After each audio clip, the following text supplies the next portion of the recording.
Hi, good afternoon. This is Risha from the Alliance Trinidad office. Hi, is Paul Johnson in office? The thing kind of bam bam. The was all Jamaican, really different style, different fashion. You know? Tell me say one thing, Nancy. CHA has been in the Caribbean since 2003. Initially as a country office, as part of the International HIV AIDS Alliance. We have since then transitioned into being an independent organization. And that took place just recently. That took place in December of last year. So there's real excitement about that. And also the opportunity that brings out for CHA to be independent, strong, indigenous organization. In the past 2 years, Alliance has grown a lot. When I came here, the staff strength was only 16, Yes, I am. and now it is almost reaching 32. Funding wise also, last year we got a new project from USAID. It's a $12 million project, and it is for 3 years. So funding wise also, I have seen Caribbean HIV AIDS Alliance growing very fast. We are a member of PANCAM, and our role in that is to contribute to the response of HIV and AIDS generally in the region. But our role is specific. We've set our stall out that our area of activity is with vulnerable populations. We are unique to a lot of the Alliance family offices globally in that the Caribbean HIV AIDS Alliance is a regional organization, because we have offices in 5 other countries. So we have representation from St. Vincent, from St. Kitts, from Jamaica, from Barbados, and so forth.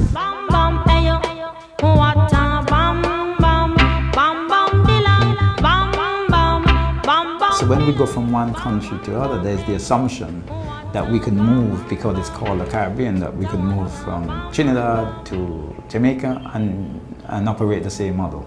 Well, actually, we know we can't. So what we do in Trinidad doesn't necessarily work in Jamaica, or doesn't necessarily work in the Eastern Caribbean, say in St. Vincent, for instance. So that's where the difference is, that you constantly have to adapt your approach to, although it's in one program, to respond to the different country needs. You begin to really appreciate that program delivery is not what we sit down on paper and articulate, but program delivery is essentially the model, the theoretical model, plus the contextual social issues or context of that particular community merged into one being implemented. And the success of that program is very much dependent on how the balance is met between the two. Yes, it is important to sort of get a program running, but it has to be community-led, driven, designed, signed off on, articulated by, it has to come from that community perspective. Never trouble no one. I'm a lady, I'm not a man. MC is my ambition. I come free nice and Our intervention strategies at the moment is quite a wide range of interventions. It varies from direct intervention with key population, in particular men who have sex with men, sex workers, and people living with HIV and AIDS. And that intervention might be through the provision of IC material, through direct one-to-one pair group intervention, strengthening CBOs through the provision of onward granting. So therefore we provide specific grants to community-based organizations, which enables them to build their capacity, strengthen their governance structure, and have the ability for them to be part directly in the response to HIV and AIDS in their community. So therefore, at the end of the day, it's not us who's doing the intervention, it's that we strengthen in the communities.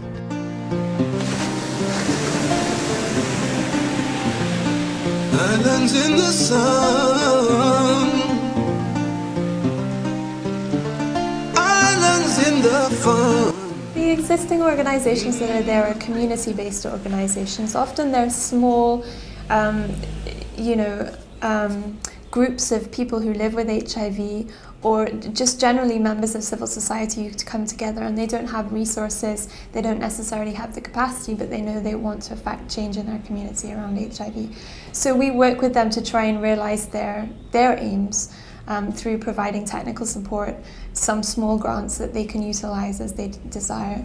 And it's really about supporting, you know, their efforts and their vision for what will change the HIV epidemic in Antigua. Youngster, I want to that. I don't care what I'm saying. I want to know. When I touch the road, send boy to them resting place.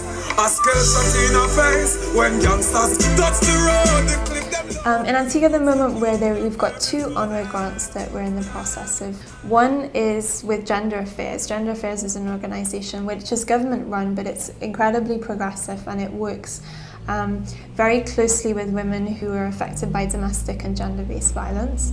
And the programme that they've developed is really to work with the police to sensitise them around sexual violence and the cause and effect of HIV that would have. In addition to that, they're hoping to do a media campaign that will make very explicit to the public the very clear link between violence against women and HIV. No, no, no. You don't love me, and I know now. The peer-based model that TRA uses that's why it's the cornerstone of our work.